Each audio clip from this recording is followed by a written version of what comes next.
Yo, what's up everyone? OJ here. Welcome back to another video. Today we've got some great information for you guys, so let's go ahead and get right into it. And we're starting off with one of my favorite to-be games this year in 2019, and that is Astral Chain. There is a brand new blog post talking about some of the character modeling, and we do have confirmation that there will be alternate outfits or customizable outfits that you will be able to wear in the game, so you're not going to have to always wear the standard police outfit in there. And we do have our first look at some of the outfits that you guys can see right here, and they're actually looking pretty cool in terms of like the hairstyles and the different type of outfits that you can have. I mean, we already knew about the customization with like hair and like the skin color and all that, but now we have customization with actual clothing that look really different too, so that's awesome as well. And I do want to read a little bit of the blog post that went into what they do with the character modeling in the game. So, quote, "The character modeling staff put a lot of hard work into making the models themselves look cool,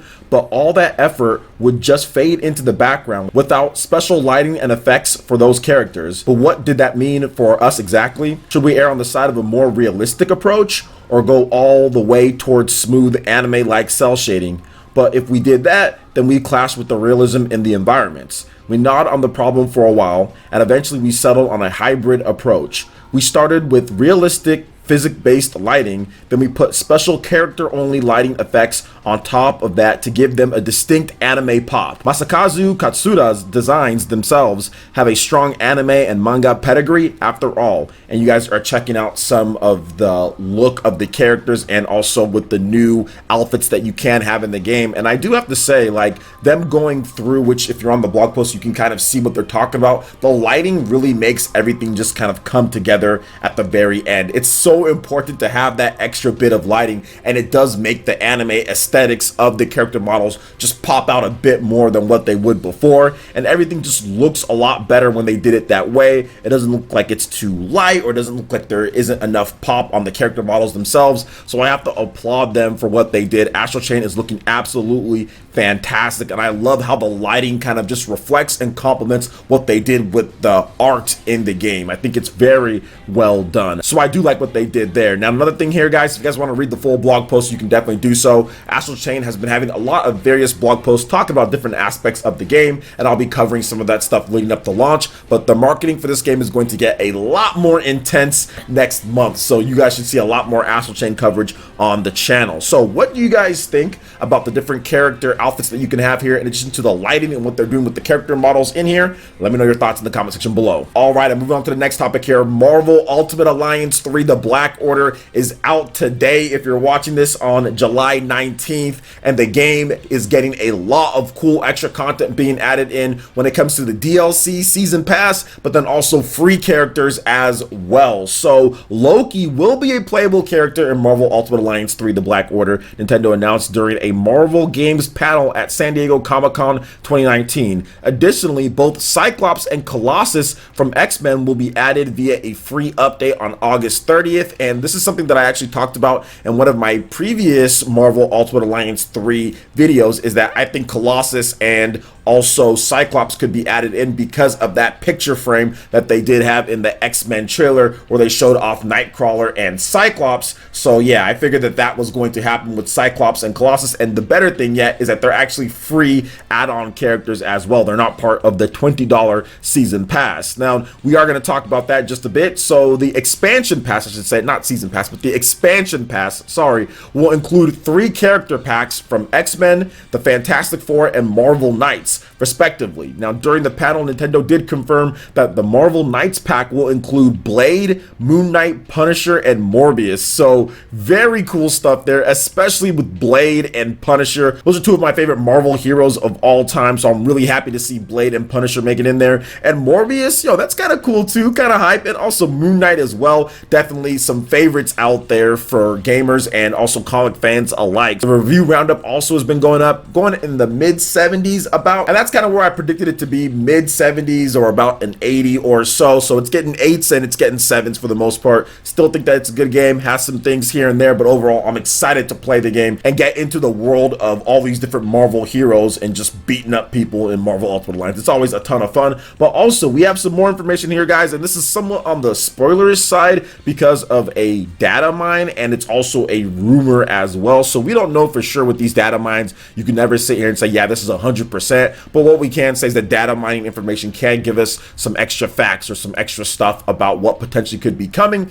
And there is a data mine on Marvel Ultimate Alliance 3, the Black Order, and what characters that we could be seeing. So let's talk about the 4 characters that are mentioned in the data but aren't playable in the game at this point, and that is Black Bolt, Medusa, Valkyrie, and Vision. Now, once again, no concrete information that these characters are going to be in the game 100%. They could have just been data that was kind of left in there, then maybe they're not going to act on it, but those are the characters that they've talked about so far. Now, we do know that there's going to be some alternate costumes as well for characters, so look forward to getting those costumes through, I think, 2020, Q1 2020. There will be alternate costumes that will be updated with the game for free as well. So what do you guys think about all this when it comes to the game? Let me know your thoughts in the comment section below. All right, and moving on to the next topic here. We have the June Npd sales for 2019, and once again, surprise, surprise, the Nintendo Switch was the top system sold in unit and dollar sales, and Nintendo Switch also had the top game of the month as well. But let's go ahead and start off with these hardware sales and what makes it impressive. So according to the latest NPD report, the Nintendo Switch was the best-selling hardware platform for June 2019, as well as the first half of 2019 in the United States,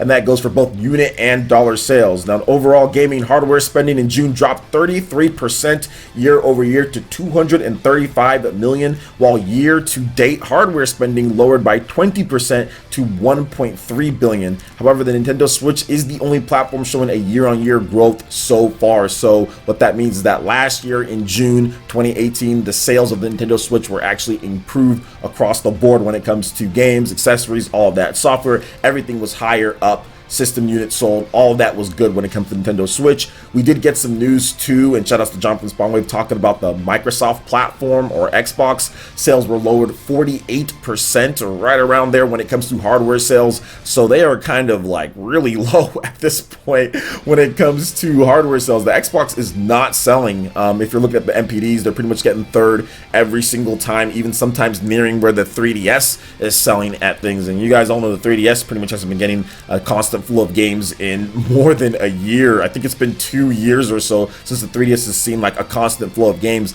and to be honest, it's never really seen a constant flow of Western games at all. We just kind of get indie games here and there, but no major games from these Western third parties when it comes to the 3DS. So the fact that the Xbox One is around that is definitely not good, but I think that Microsoft is really just kind of all in for next generation. That's why you're not seeing a ton of different stuff when it comes to first party, or even trying to push the current Xbox platform with what they're doing, like the Xbox One X or stuff like that, because they know if people buy it now, they're probably not going to go out there and buy another $400 to $500 system in 2020 when the Scarlet comes out. So Microsoft is kind of muted on kind of pushing the Xbox One X and their system at this point, and it really shows with the decline in hardware sales. PlayStation was second when it comes to the sales, so we have to wait and see where it was in comparison to where the Switch was. But either way, I think both companies, Microsoft and Sony, are kind of just moving on for next gen, and Nintendo is just kind of going full speed ahead, trying to sell as much as possible, as quickly as possible, but just stuffing each month full of great games and getting that software going, in addition to making adjustments and revisions like the Nintendo Switch, the new one that's going to have a better battery life, but then also the Nintendo Switch Lite. So I kind of think that's what's going on here